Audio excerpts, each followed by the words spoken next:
being. Are you also a Browns fan? Well, if you said yes to both of those things, and there's a good chance you're probably a little tired of our local Cleveland Brown sports media. Same old thing, day after day, night after night. It's time to hang the cleats up. It's time to pass the torch. If you're looking for something fun, something fresh, something where four people literally smack themselves in the face over and over with hot take after hot take, then my boys at Down with the Browns is where you want to be. It's just good for your soul. Available on Apple Podcast, YouTube, and Twitter. Getting down with the Browns. And welcome back to another episode of Down with the Browns. What is up, fellas? How are we feeling tonight? Bro, we are feeling lit, man. The Cleveland Browns. We're back. San Francisco. It's wow. Wow. We're back. San Francisco. What happened? Duh. Dude, I can't believe this. I can't. I mean, I knew the defense was going to keep the team in the game. But what I did not see coming is San Fran still I mean, their kicker, who's been great all year. Of course he missed that 54-yarder. That's pretty difficult. But it was what, like a 42-yarder he missed 41. wide right, 41-yarder missed wide right. Like I couldn't believe it. And I was telling you guys before the show, but I might as well share it with the viewers. I was sitting with my girlfriend, watching the game, and I told her I was like I've seen this movie a million times. The offense driving down the field, gave them way too much time. They even centered the ball, right? They nailed it. They got it right where they wanted to get it for Jake Moody, and he kicks it, and it's wide right. And I just couldn't. It was one of those things to where, and like people were comparing it to, the win over the Patriots in the Eric Mangini era with Peyton Hillis. But I would go a step further and say this is the craziest win that I have seen in my entire lifetime, and it's not even close. We started PJ Walker, who was a practice squad quarterback, which, no harm, no foul to PJ Walker, and he played his ass off, but he still did not play a really that good of a game. This is He outplayed Turdy, though. Yeah, I mean, fifth straight game, the Browns have lost the turnover battle. And I don't want to say the Browns had no business winning that game, but, it's the craziest win that I have seen in my entire life. And I've been it was watching such the a Browns win. Though. Yeah, it was such a Browns win. What a Browns way to win, baby. What a Browns way to win. Yeah, welcome back, Manny. It's good to see you. It's been a minute. What's good? What's said up, that. everybody? But Back yeah, to great win. Go Phillies. Yeah, for sure. But yeah, I think it was. I kind of want to echo those statements, Matt, because honestly, you felt. I think I was watching the game with a bunch of Eagles fans, and they were playing the Jets right afterward. But I feel like they didn't understand why I was so worried, because they were like, "Well, the kicker can miss." I'm like, as a Cleveland Browns fan, you don't even think about it. You know what I mean? That doesn't happen where it's out of your control and the other team has to do something like that in order to lose. So that's why when people are like, oh, Browns act like they won the Super Bowl, it's because the 49ers were 5-0. The whole fan base knew that we might lose this game, even if we had Deshaun. And then now it's like, we didn't have Deshaun, it's PJ Walker, it's like whatever. And the next thing you know, we actually won by a missed field goal, by something that doesn't happen to us as a fan base. So that's why it just feels different. So I'm for sure. It just feels like it corrects everything. Because we gave away that game in Pittsburgh. That was a game that we had no business losing. Yes. And then now we just won a game that we had no business winning. So now we're sitting here after 5 games at 3-2, and we're like, this ain't too bad. You know, Nick Chubb out for the year, Jack Conklin out for the year, no Deshaun Watson for a second straight game, and we're 3-2. So you know what? I'll take that. And this defense is keeping us in these games. And like I know it's a typical overreact. Oh, the Browns fans are acting like they just won the Super Bowl, but like it's the course is corrected, and they are back on track.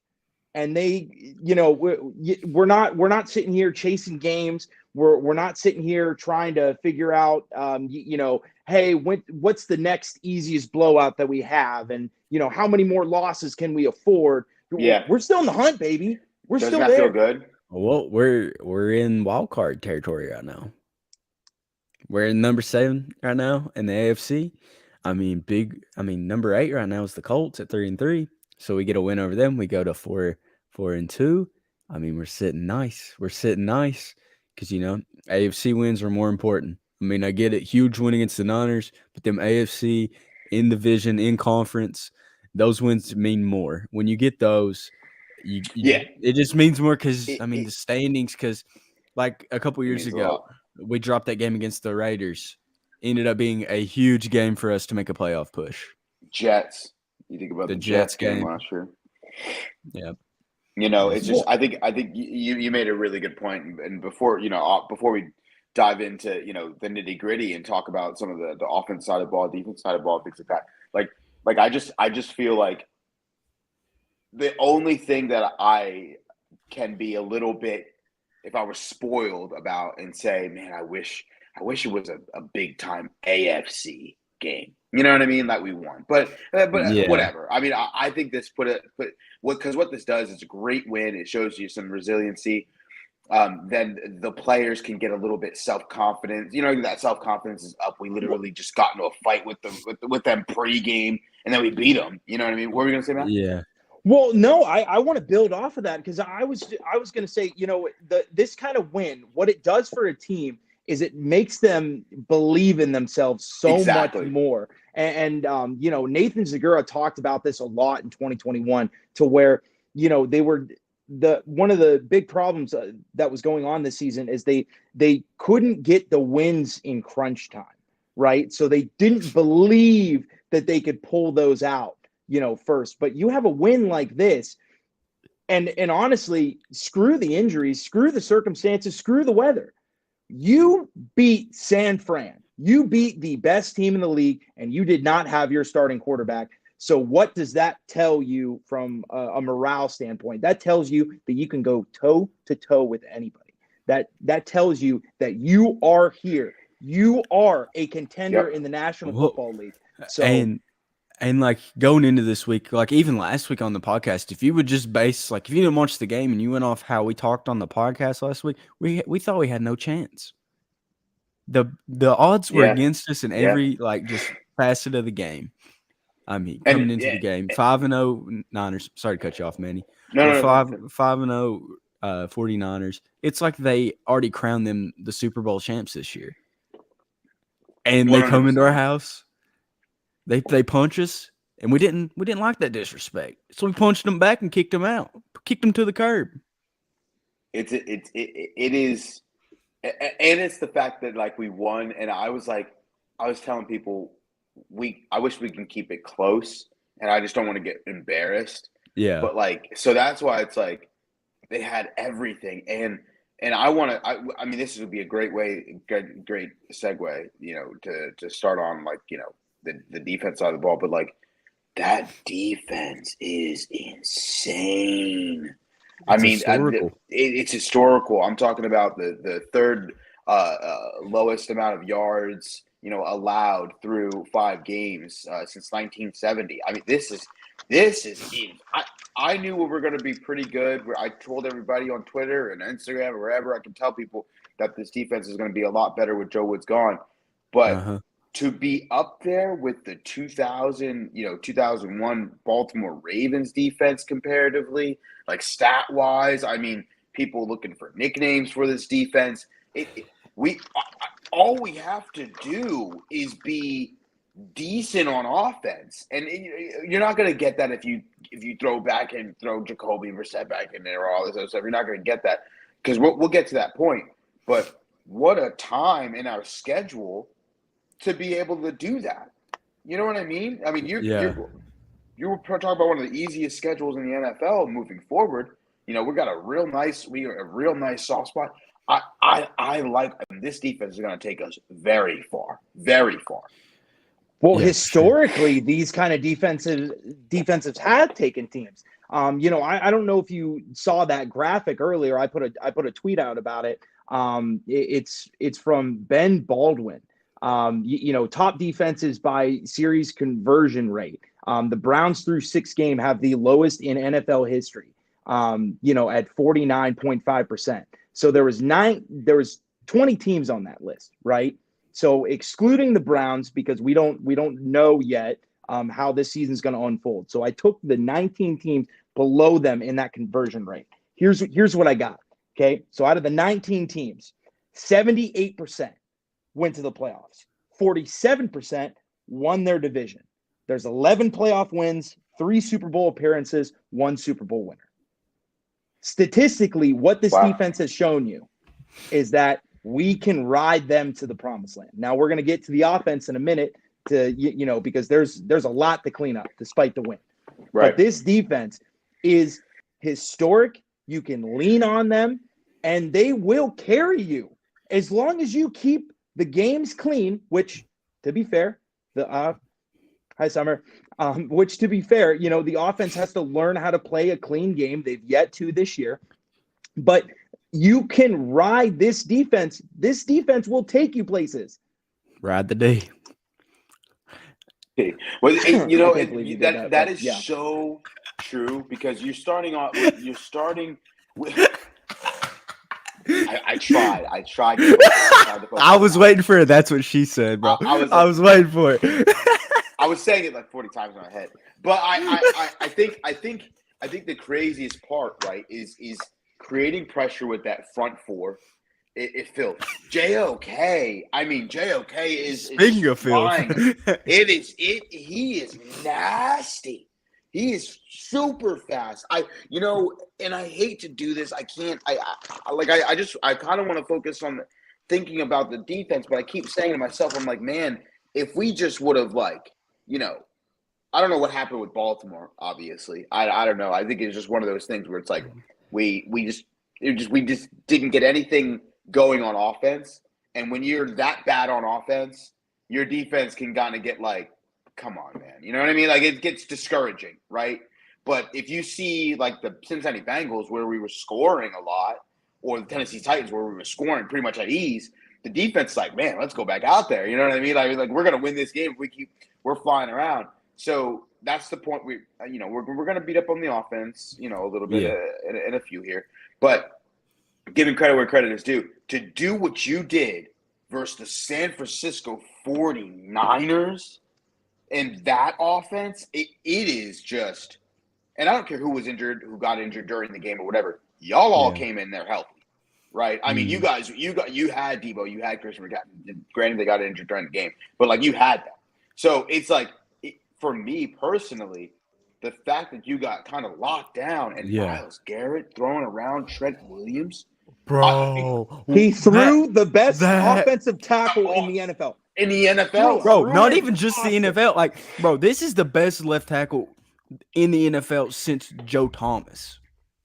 Yes, absolutely. And for all you people who love Madden ratings out there, first offensive tackle with a 99 overall rating on Madden to be inducted to the 99 club. Chucked him, threw him like a rag doll. And so I love this defense so much. I love it so much. The defense is so good it cascades the conversation to the offense a little bit. But what do you think about this defense? Who is anybody stand out to you, Christian, last game? Last game, bro. Mm-hmm. Just the whole defense. Honestly, man. I want, if I'm gonna have to point out one guy, I'm gonna give some props to MJ Emerson. That pick. Yeah, that was a huge how about that pick? I'll say that. Emerson Island is becoming a real thing. Yes, it is. Late in the game, there was that one to IU, didn't go so well. But, I mean, still the lowest completion rating in the league. I'd say still. Yeah, no, Dude's a in dog. man-to-man coverage, he's still He's the a dog, lowest. and it's insane, dude. Like coming in, like I remember last year, some of you guys on the podcast and in our group chat, we were just. I remember, who is this? Like, is he that gonna be that guy? But like, man, he's been him, a third round pick. He's been him. Everybody said, you know, MJ Emerson, he might take that step, and I told you, he already took that step, Bro, dog. he's a He dog. already Mac took was that mad. step. I knew that when I saw him lock start- up Mike Evans. Yeah, I gotta start listening to Mac because this is just a side thing. Mac was so spot on with Russell Wilson. Like I argue with him all summer long. I drafted him in my fantasy, and I was like, "There's no way that good of a quarterback is just fried, right?" So, but then Mac was now right again about Martin Emerson. You know, listen to Mac for wisdom. Also, I shout out to Rodney McLeod. You know, he had the seven tackles. A dog. I mean, my goodness, right? I mean, I like that was kind of a little under the radar kind of signing. Had some, you know, relationship with Schwartz in Philly. Like, I like Rodney McLeod. Me and Mac were hyped for that signing. Well, he's the cool thing is that Rodney McLeod is, when he was in Indy, they asked him to play a lot of free safety. And, you know, not to say that he's not a good cover guy, but he plays a lot better in the box. He's a lot better tackler than he is in coverage. And, you know, he led the team with 7 tackles. 4 of them were run stops. And, you know, what he brings a lot of physicality, you know, to the safety position. And the great thing is that, okay, so now we can actually, so we thought years before, hey, we can run the 3 safety look, right? You know, we got John Johnson and Rodney Harrison. No, but Rodney McLeod can actually tackle. You know, he can actually get up in a ball carrier's face and tackle them, right? You know, so it's really cool to see that they can still, you know, even though they have 3 safeties out there, they can still be a well-oiled machine, you know, defending the run. Yeah. And once again, you know, we're seeing the Jim Schwartz effect. Everybody's in their gaps. There's not, and even when, you know, a guy's missing tackle or a guy loses contain, there's still another guy right by him. And the way that they swarm to the football, it's, I keep using this word over and over again, whether it's on the pod or I'm talking to other people, I use the term suffocating. Suffocating, because it's just the way how they just collapse on a play and they collapse on a ball carrier. It's fun to watch. And, you know, I've always been, I've always been glued to the TV whenever football's on, but this is one of the most exciting defenses, you know, that I've watched in a long time, just simply because of how tight they play. They make you earn every single yard. And, you know, Kyle Shanahan, you know, kind of has to go back to the drawing board this week because Jim Schwartz pulled his pants down on national television. Oh yeah. A lot of teams are going to be looking at this film. Which is a great thing, by the way. They're going to say, what did the Browns do? Exactly. And, you know, a stat that's not been brought up just yet. We gave Brock Purdy his first loss in the regular season. His first loss as an NFL quarterback that he started and finished the game. Yeah. That's a stat that I think probably only 49ers fans really know. You know what I mean? But it shows you a lot about this Browns team and the resiliency. And I think you touched on that, Mac, again, because you kind of had a lot of things going against you, you know. And I think that would I have liked all, you know, the resiliency against Pittsburgh as well, with all those records that we had to break, we could have broken on Monday night. Yep. Absolutely. But, you know, I think just the defense was able to stand up and in the face of Brock Purdy and Kyle Shanahan, and just kind of like only giving up 17 points. I mean, my goodness, everybody wants to blame the weather and everything. It's insane. And MVP CMC got held to 51 yards. I know he got hurt. 51. I mean, he played. I don't want to hear that he got hurt. He got hurt in the fourth. Okay, miss He got me. hurt in the fourth. Yeah. Yeah. Miss Yeah. me with that BS. Yeah. So unless he would have gotten, Exactly. you know what I mean, 50 If it would have been in the first quarter, maybe. yeah, then that's like, different. first then drive. that's different. Then that's But different. when you play at least 80% of a football game, you don't get that excuse. But Right. you know what the best part about this defense is? And What's Manny that? touched on it. The resiliency. Yeah. The way that they don't make the same mistake twice. Because right off the bat, you know, the 49ers, you know, they had a 5-play, 84-yard drive that ended in a touchdown, right? You know, I'm sitting there thinking, great. It's going to be a long afternoon, probably going to shut the game off in probably a half hour, 45 minutes. No. Listen to the drive summary after, you know, the 5-play, 84-yard drive here. So they have you know, a drive where they got the ball on the Cleveland 26. They lost 10 yards and then missed a 54-yard field goal. They punted. They had another field goal. A punt, interception, punt, a TD after they got the ball on the 8-yard line, on Cleveland's 8-yard line. Yeah. A punt, and then a missed field goal. So it's just like this team, they are like, they make you earn every single one. And a lot of the TDs this year have come off of turnovers. You know, we're going to talk about that in a second.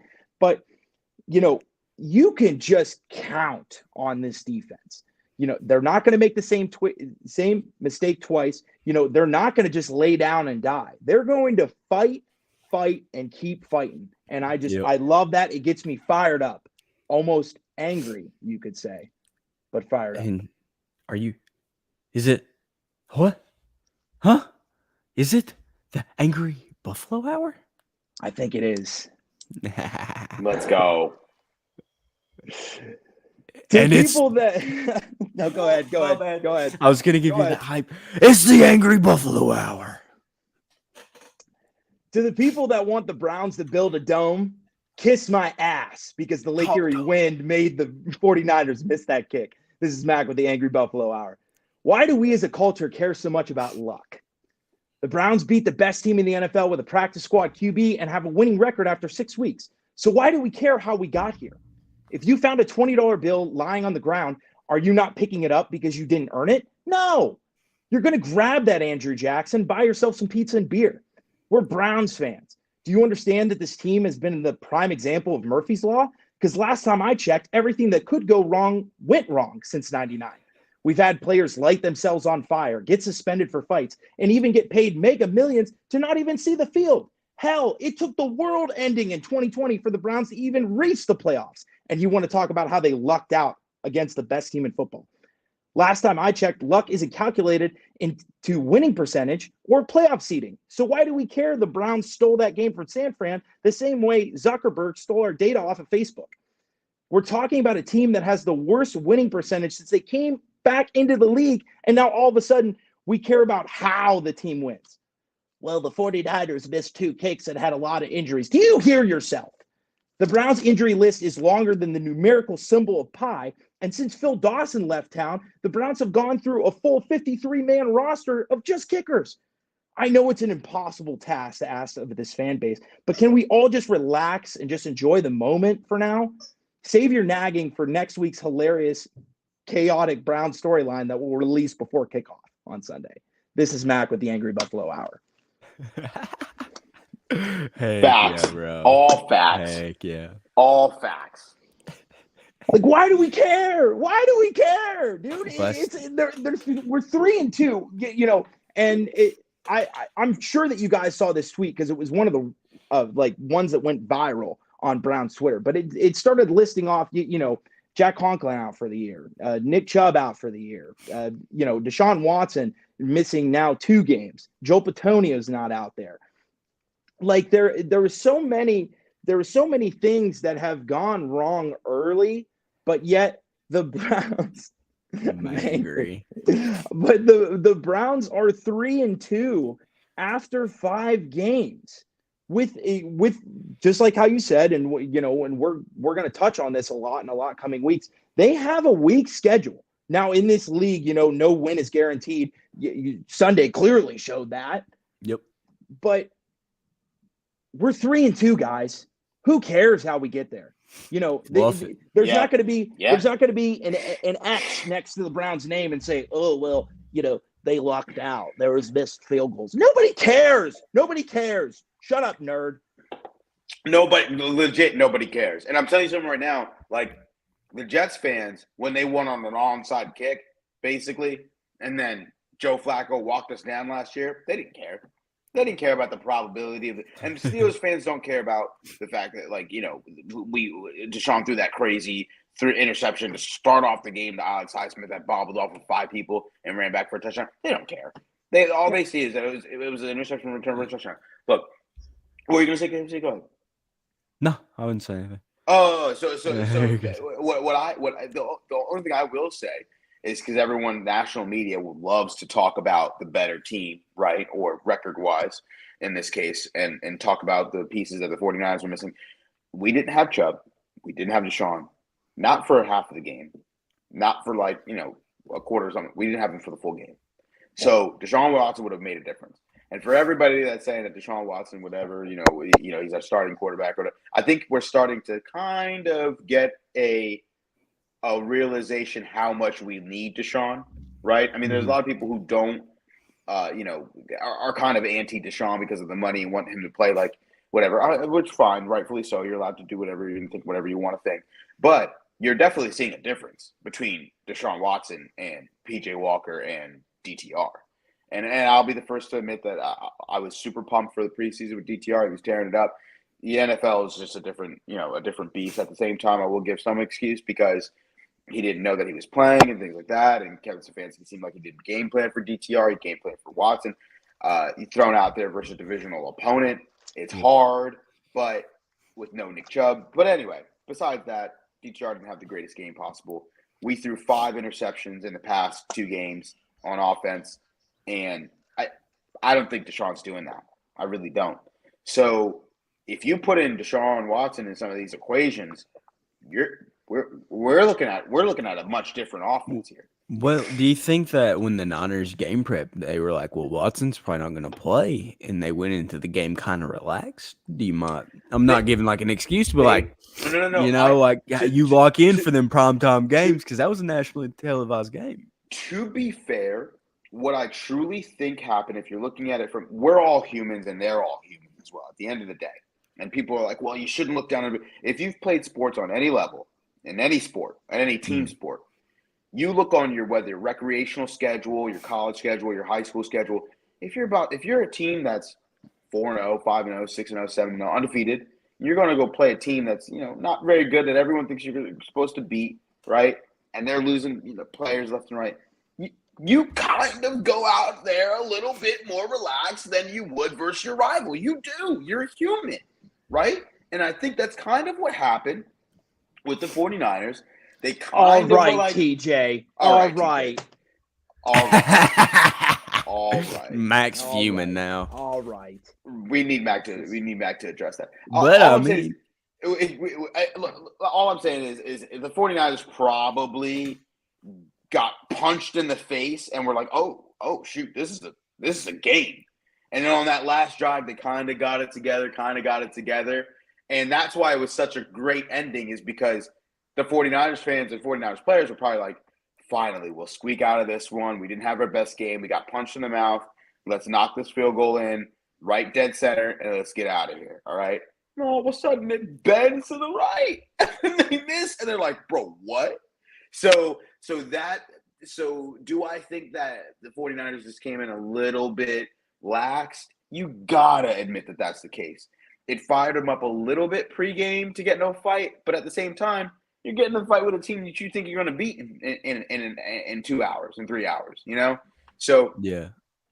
But again, shifting slightly. Did you want to say something, KFC, before I shift slightly? Oh, I was just going to mention how big of a dog Amari Cooper was.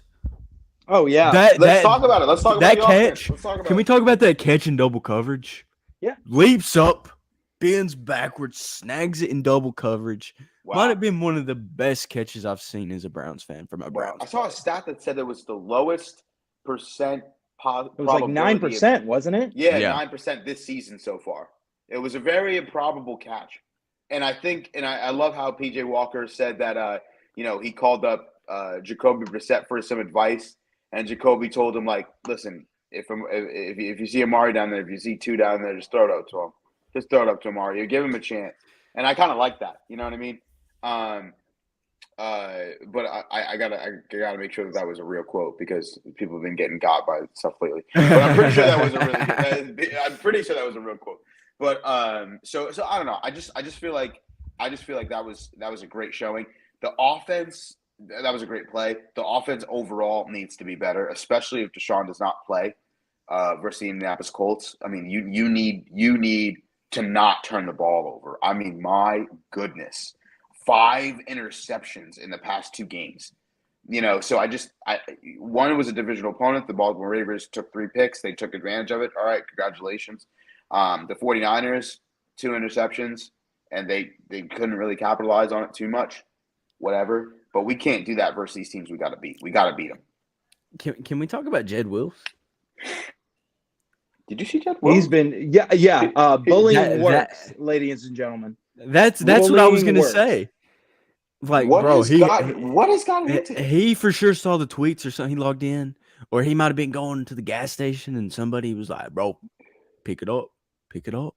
Or maybe. Do you think he's been blocking? Been blocking. Like, that was the best game I've seen from him in a minute. Do you think he realized it's like a contract year, basically? Like did he just realize that now? I don't know. Well, bro, maybe like he had like COVID, like a fog, and he just thought it was like off season. Fog. Maybe he thought he was just playing Madden, and he really just didn't have to. I think what became because it's obvious that he's felt that for the past couple seasons that his job is safe, right? He got that he already signed his 5th-year extension for next season, so he at least looked like he was comfortable with where he was at. Lot of talk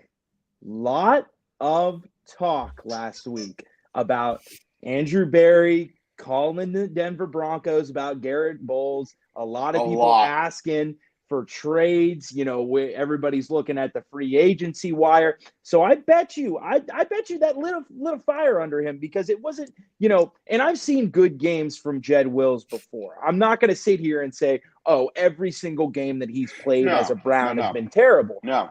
But what gave me encouragement about his play going forward is that how well he was blocking downfield, how well he was getting to the next level, and how much effort that he was the effort. Yeah. So do you think he might have got a girl or something, bro? And she's like, "Hey, step it up, Jed. I want to see my boy out there balling." You think he might have got a girl or something? Something happened. Something. Like you don't just now you could just have a good game, right? You could just have a good game. But the difference is that word you use that starts with an E, Mac. Effort. He was all over the place, which I love. It was almost like he was playing reserve because he didn't want to get injured so that he could get a contract somewhere else, right? You didn't want to be in a Conklin situation where you're getting injured again, and then people are getting worried about you, kind of thing. Like, it seems like he was just like he didn't want to go. I don't know, but today he was. I mean, well, when we played the 49ers on Sunday, he was flying around. So if that's what he helped open that hole for that Kareem Hunt touchdown. Yes, exactly. He was in he was in the secondary on that, and I personally love it. We're gonna need that. We're gonna need that kind of tenacity on the line if we want to hold up the Colts front four. So, do you think he might have got some sense into him, because Joel Bitonio's not next to him? I mean, who's gonna save that? So maybe he stepped it up because Joel wasn't there. True. He doesn't have a safety net. I think that's another thing. Joel Bitonio wasn't there. So I mean, he's not been himself, I don't think, this year so far. But maybe he comes back. He's supposed to be coming back this Sunday. Yeah. Right? I mean, he was at practice running around full pads. So he should be back then. We could definitely use him. We could definitely use him. I think this offense needs to step it up. Obviously, especially with under center, but there's only so much you can do. We probably, I hate to say this. I really hate to say this, and I hate it. I'm admitting that I'm wrong a lot on my first show back in a while, but like we probably should not have let go of Josh Dobbs. I don't. I mean, he's not doing bad in Arizona, right? I mean, if we had Doing Josh pretty good. Dobbs he's doing pretty good. If we had Josh Dobbs for a couple of dang games, people were calling to trade for Jacoby Brissett back to Cleveland, right? Because the Commanders aren't using him. They love Sam Howell. So it's like I don't know, but I will say that we just need some non-turnover football. And we don't know how long Deshaun's going to be out for. We can't just have the starting pitcher rotation at quarterback going, game to game, because it's going to bite us in the butt one of these times. It really will. So I would hope that we can figure out a way. Obviously, our backup quarterbacks are, right now at this very moment, we have limited options, but we got to figure out something. We got to figure out something just for some consistency. So, and I don't want to be the guy that takes the victory lap, but here I am, with a big smile, jogging around. Released an article last week about how the Browns offense could get back on track. And one of them was, either find a way to work around Jed Wills, or, we need improvement out of the tackle position. Another one was need to run the ball more inside. Checking my notes here, averaging 5.25 yards per carry on 12 inside runs. Kareem Hunt got going. Right. Kareem Hunt got going, and, Jerome Ford had his best game efficiency-wise. And then something that really jumps off the page to me, I was big on, and I've been big on a lot this season, is getting the ball out. We need to get the ball out. And PJ Walker had an average pocket time of 2.61. Anybody off the top of your head, no Watsons and DTRs? It's like 3-something, right? Yeah. Watson's at 3.9 something. And then DTR is 3.92. First and seventh in the league. So, we're getting the ball out about almost a second and a half sooner. We're running the ball better, and we're getting the ball out not only quickly, but to our playmakers. I mean, this is Kareem's Hunt's most touches that he's had in a game this season, and it's working out. He's got 15 total touches for a total of 71 total yards. And, does that jump off the page? No. But when you have a platoon of running backs, where Jerome Ford is getting 84 yards, and then you get 71 yards out of your other running back, it takes off a lot of pressure from this offense. We were spreading the ball around. Marquise Goodwin got a 20-yard end around. And that's what gives me hope going forward, because it was never about the roster for me. It was the play calling and the scheme, and I understand it. If the play works, you praise it. If the play doesn't work, you're going to criticize it. But there's a lot of things when you put this offense under a microscope. The plan in San Fran's game should be the plan the rest of the year, because Deshaun Watson doesn't need to have a 5,000-yard season. He doesn't need to throw for 50 touchdowns and 0 interceptions. Yeah. All he's got to do is move the ball and play clean, because the tools are all there. And if you can do that, which, you know what the funny thing is? You know what the really funny thing is? They talk about the 49ers injuries. Any of those injuries on defense? Any of those injuries on defense? Was Nick Bosa out there for all 4 quarters?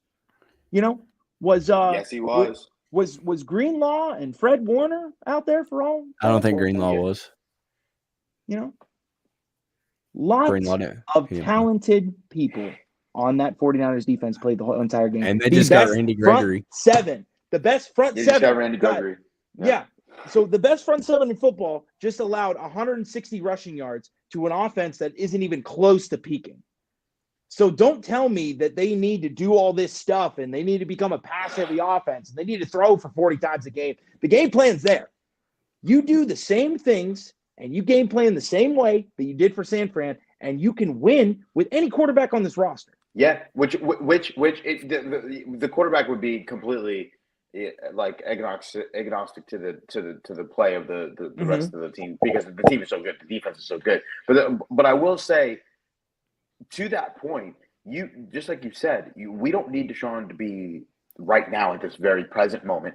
2020 Deshaun right out of the gates, kind of, or 2019 Deshaun right out of the gates. If we could just get him to slowly make a progressive, make his way back and kind of become that Deshaun of old later on to the season, when people start to maybe figure out our defense, then that's the perfect time. I feel like they'll it's like intersect. Exactly, it'll intersect at that perfect time, and then you can have the greatness of Deshaun take over for and start to win you games. Well, right now, I truly believe he can win those games. Is he gonna play Sunday? Like, do you guys think he will? Because I've heard his shoulders tore, it's bruised. It's like it just a keeps slight changing. tear. It's a slight tear. And I don't know why everybody just thought that CBS report about the fluid being in his rotator cuff. It's always been his rotator cuff. Everybody just uses the word bruise. Well, it's a deep contusion. It's a little. Is it the same thing? Yeah, kind of. But talk to a doctor. Right. They've been all over this. Now, was it a little bit worrisome that Deshaun wasn't talking to the reporters? And he was dodging media availability days. Sure, but he's back, and he truly feels that it's day to day. Hayden Grove put it best.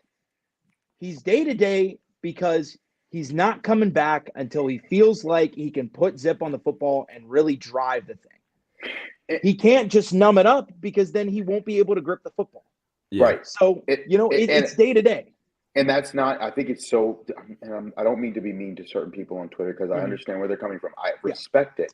I respect $230 million. You should play whatever. But these are the same people. It's so funny. I don't think it's a coincidence. The same people that are upset that Deshaun, who is our best option at quarterback, who we're paying the highest money to, obviously, on our football team, they're upset that he's not playing because they think he should just go out there and be that guy and just suck it up. They're going to be the same people who are upset if he can't throw the ball, if the ball is coming out slow, if the ball is coming out wobbly. And then why is he playing hurt? And why is he playing hurt? And if he's you know what I mean? If you're hurt, if you're playing hurt, you're hurting the team. And then that you got to bring up the Baker Mayfield pictures and all this other stuff. Whatever. Look, I just think in my head, it's not hard. It's fantastic that we beat the 49ers without Deshaun. If we can squeak out one more win, one more week, right, of playing the Colts this Sunday, I think we're sitting in a really good position, because he gets a little bit more rest. I don't want Deshaun out there. I don't want Deshaun to get even more hurt. That's his throwing shoulder. You know what I mean? And you really want to throw your quarterback out there and say, no, I want you to be perfectly healthy. Our defense is going to be in a position. We're gonna coach up our quarterbacks to say, hey, don't turn the ball over. We can be creative, but just don't turn the ball over. And then see if you can pull off a couple more wins here before you have to bring them back. That's all I'm saying. And there shouldn't be anything wrong with that. And I feel like we low-key have a kind of sort of trap game coming up on Sunday. Like, it's one that you got to be prepared for, because if you overlook the Colts, even though they are playing with Gardner Minshew as a backup, you can't overlook teams in the NFL. Kind of what happened Sunday. You can't. First and foremost, right? I mean, the Colts have a higher winning percentage this season with Gardner Minshew than they do with Anthony Richardson. Yeah, and Anthony Richardson's out for the season. So before you just scoff at the fact that they're first round draft pick, their top 5 draft pick at under center isn't playing, you got to look at Gardner Minshew, and he just beat Baltimore, right? I mean, so you can't you can't obviously some missed calls in that game. You know what I mean? Let's take context into what what have you. It's overtime, fine, I get it, but you still put up points. They still put up points, so you cannot just like you. I love what you just said, Cave. So you can't overlook them. But again, you're getting the Seahawks and you're getting the Cardinals afterward. So I mean, you have a nice little soft spot in your schedule here that you could take advantage of, but just don't overlook anyone. You have to win these games. Yeah, and looking at the stats, the Browns' total offensive yards per game, they're averaging 345.2 yards per game. The Colts are averaging 359.8 yards per game. So the Colts are actually putting up more yardage per game. Offensively. But going to the defensive side of the ball, the Browns are averaging or allowing 222 yards, 222.8 yards per game. The Colts are allowing 378.7 yards per game, 265.2 through the air, 113 on the ground. That's no, and I mean, like it's so weird because if you look at this Colts team from the outside in, without taking a look at the roster, you wouldn't think that they're like on a down year. You wouldn't think that they're rebuilding. You would just think that they're a middle of the road team and and they're up and coming because like how you said, I mean, their starting quarterback, Anthony Richards, out for the year, but Gardner Minshew right now has been playing better than him.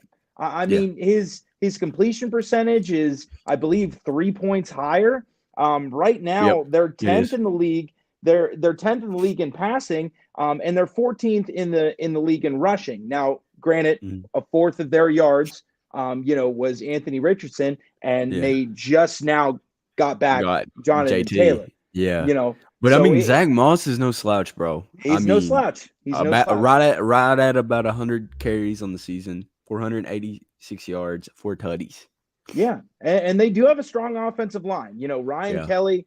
He is a top 12, top 13 center in the league, and then Quentin Nelson, he's a top 5 guard. So they got a pretty good line. But it's gonna be a good battle in the trenches for sure. I think that this offense can really take advantage of this Colts defense this Sunday. And let me tell you why. So bottom 10 in average, bottom 10 in points allowed, bottom 10 in total yards allowed, and Grover Stewart, one of their best defensive players, their defensive lineman, is suspended 4 games for PEDs. Now, here's the thing, because my first thought, I go, okay, this guy's top 10 in the league in run stops, and that's got to be pretty huge. But who's his backup? And I looked. You'll never guess who it is. Who? Taven Bryan. Taven Bryan, dude. Bro. So, and if I'm Kevin Stefanski, I'm taking that expo marker and I'm circling that part of the defense, and I'm going to go after him every single play. And you know what?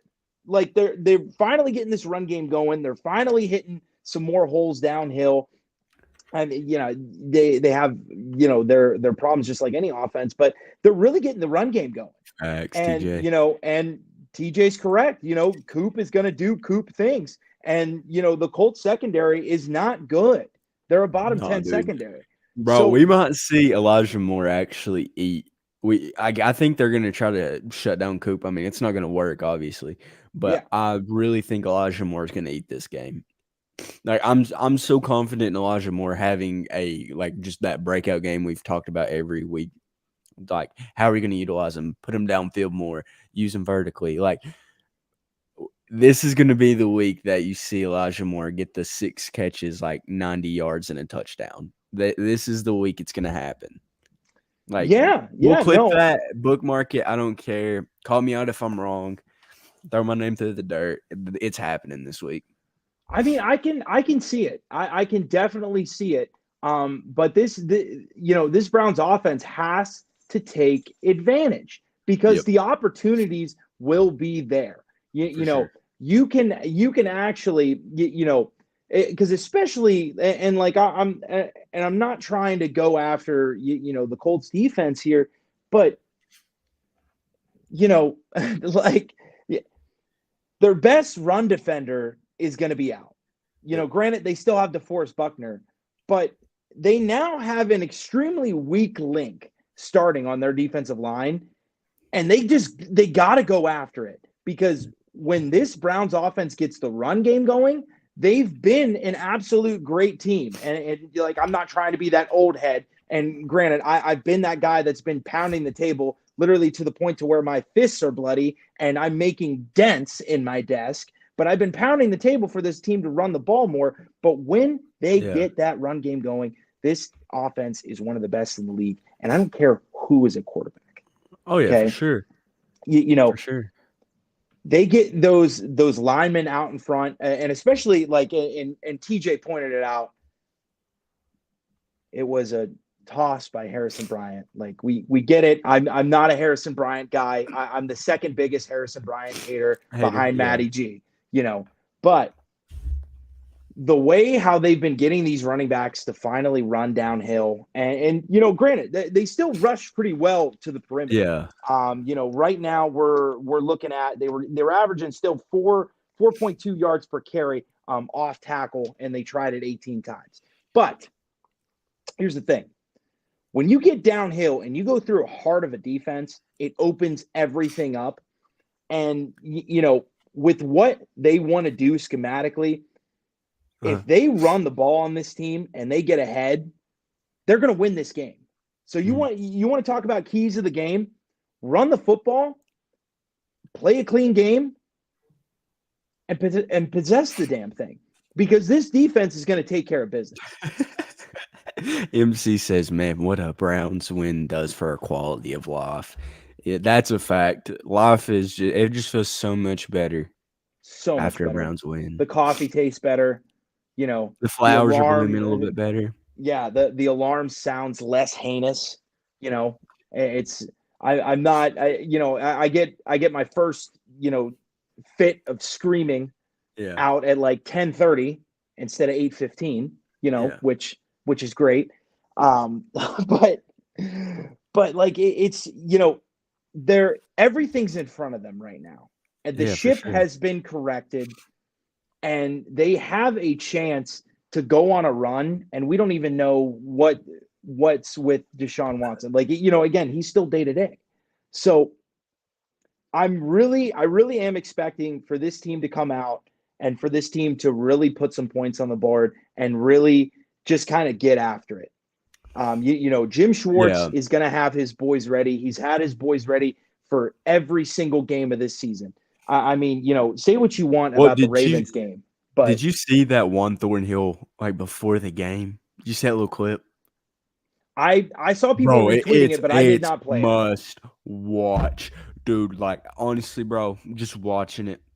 If I would have heard that before the game, I would have went and bet more money on the Browns to win. Bro, he was so hyped. He had me locked in, bro. I was ready to go out there and battle. I wouldn't have made a difference. I'd have probably allowed like 4 touchdowns. We lost because of me. But I was ready to go to battle. Broke foot or not, I was ready. Well, dude, I mean, I like seeing this defense fly around. I like seeing them play with some passion. And you got to have some attitude as a defense. And one Thornhill brings that, man. I saw somebody make this comparison, and I never really thought about it like it, but it's the perfect comparison. Juan Thornhill to this defense is what Jarvis Landry was to the offense when he first came to Cleveland. The leadership, the way he carries himself, the way he holds people accountable, and just the way he just gets everybody hyped. Like, I mean, he's that hot man. Like, I mean, you probably saw the video after the game. He goes, "We the best in the world. The best." Like, I mean, that gotta be hype, man. Because, like, you gotta have some confidence when you go. When, like, not like, "Oh, we won." No, when you're going, "We're the best in the world." That's saying something. No, and I mean, of course, there's some things to watch this week. The status of Anthony Walker and what's going on with him. We still haven't heard back from Jordan Kunasek, who is still on IR. So if he can't play, it's going to be Mahmoud Diabate, right? Diabate. Correct. Yeah. So, I mean, that's going to be something to monitor. But outside of that, the defense has been healthy. You know, everybody's there. You know, the defensive line's going to be ready to go with a full rotation, which, by the way, you want to talk about like I don't know how to put it other than that defensive front for the Browns had Brock Purdy and Christian McCaffrey in absolute hell. Yeah, So, for sure. you know, what are they going to do to Anthony Rich or not Anthony Rich? So what are they going to do to Gardner Minshew Yeah. and Jonathan Taylor, who's going to be playing? I don't think he's played a game yet, has he? Who? Minshew? No. Jonathan Taylor. I don't think he has yet. I'm looking at it, and I don't think that Jonathan Taylor, 2 games. Yeah, so he's been in 2 games. Limited And snaps. yeah, 14 attempts so far on the year. You know, so and he's averaging 2.6 yards a carry. So he still doesn't have his legs under him, and it's going to be really interesting, really interesting. But like again, and I hate to be repetitive, you know, for the last 10 minutes here, but the opportunity is there. It's there. This isn't out of reach, and like what last Sunday does is it tells the team that they can beat anyone on the schedule if they want to, if they practice hard enough, if they game plan the right way, and they do all the right things, they can beat this team. And the best part about it is they have not peaked yet. They haven't peaked yet. You know, the defense is playing lights out of their mind, but like we've been saying, the offense keeps turning the ball over. They have not had a turnover-free game. Hell, they have not won the turnover battle in any game so far this season, and they're 3-2. So what happens when they finally figure it out on offense? When they finally take care of the ball? And, you know, I don't know about you. I've been noticing a lot in these Browns practices from what the media has been showing me. They've been putting some emphasis on holding on to the football. Yep. I mean, it was Jerome Ford with 3 coaches hanging on to him, you know, with people trying to rip that football out. And that was great to see. And, you know, obviously PJ Walker I mean, you know, for a guy that just got first team reps last week, for a guy that, and, you know, did he have a little bit better preparation, the DTR? Was it known way before DTR knew that he was going to be the starting quarterback? Absolutely. But like still, you know, and we'll get to that in a second, MC. Hold that thought. Hold it. See that thought right there? Hold it. You know, PJ Walker came out against the best front 7 in football, and he did just enough to win. And that's the crazy part about it, is that they can, if this offense gets better, they can make a run. Yeah, but that's the big thing is if we got like the thing that kind of scares me about Watson's injury is we've seen this story before, but it's in the throwing shoulder.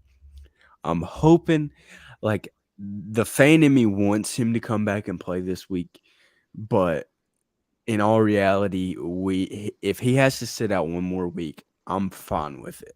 Like, I think PJ Walker can improve because, I mean, he was on the practice squad. And I think PJ Walker has that dog in him just a little bit. Like, I'm not going to say he's like a total bum quarterback because he's won. He can command the offense. Yeah, exactly. You know? And just we need a guy that can go in there and do that. But if Watson can't come back and like for like this week, we need him to rest and be the quarterback we've paid him to be. Like, I know Manny's like, oh, we got to ease him in. Like, no, bro, he showed what he can do against the Titans. Like, he showed, like, he's fine. Like, mentally, like, if it's just in that shoulder, if he can get that down with that hurt shoulder, because the only way that's getting fixed is when he has surgery. Well, I mean, it depends how far it's. Yeah, it's a slight tear, and his biggest problem is just the swelling. So Yeah. the swelling has to come down, and it has to get to a point to where he's got full motion. Number one, and he doesn't need something to numb him up, because that was his And big thing. He can't. He told everybody, yeah. you numb up my shoulder, I can't grip the football. So Yeah, for sure. And the thing that's kinda it worries me, man, but like I want him to be all right because he comes back too soon. He gets hit the wrong way, bro. He's out the year, like no, again. Like, I yeah, mean, it's hard to exactly. compete. Like, I like PJ Walker. I said he has that dog in him a little bit. He commands the offense, but like you can only go so far with your practice squad quarterback.